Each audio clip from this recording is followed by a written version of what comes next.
Revisiting Madame Contreras. You're not in Sagara, Japan anymore. Could that be an understatement? As the months have found me in new territory, delving further into the aspects of tests and initiation, I have found myself amidst the busy and bustling life of New Yorkers, coming from the serene and contemplative consciousness of the East into the everyday hustle and bustle of subways, unheard of noises, and people with serious yet impersonal style and interacting with one another. Talk about a culture shock. It appears that not smiling and not looking at one another in the eye is the way to survive in this town, especially on the subways.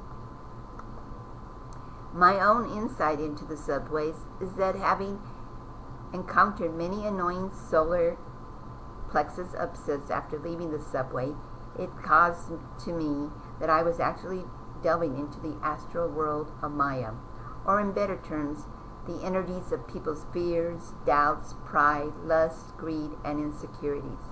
As for me, it is part of the nature of the Bodhisattva to continue to be compassionate and to understand that amidst this is the inner need in all of us to want happiness and forgo suffering. New Yorkers were all out to see the wonderful display of Crystal Gates' beautiful saffron cloth banners in all of Central Park. I felt a wonderful feeling of unity while walking through them, and a meditative way of looking at how nature could be changed with the flow of these beautiful banners amidst the bustle of the city.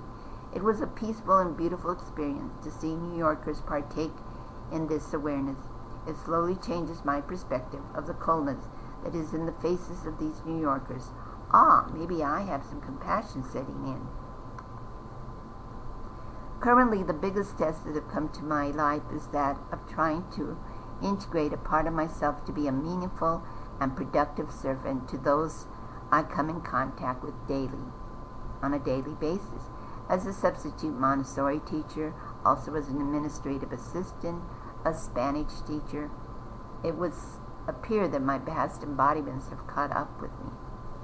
In Brooklyn, New York, traveling on those lovely subways for 45 minutes each way every day to where I find myself situated with personnel that yet realize I'm there to help and not to be in opposition to them and their ideas.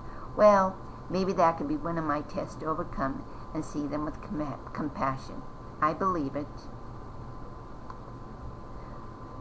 The children are always so innocent and precious. They just want to learn how to get along in this world. Imagine coming from such a pure state and then having to come here and learn how to cope with all this.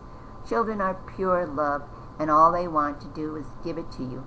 Isn't this why so many people just love to be near young babies?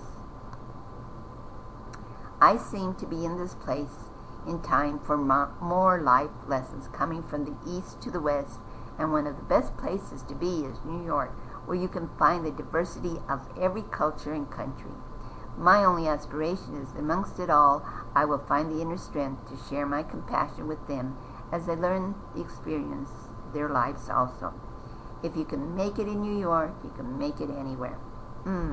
Is that so? I still have to hurdle the humidity, the cold, the subways, and impersonal personalities. But I'm enjoying it, for I know I'm one step closer to my goal, and that initiation turns into a victory won. Namaste.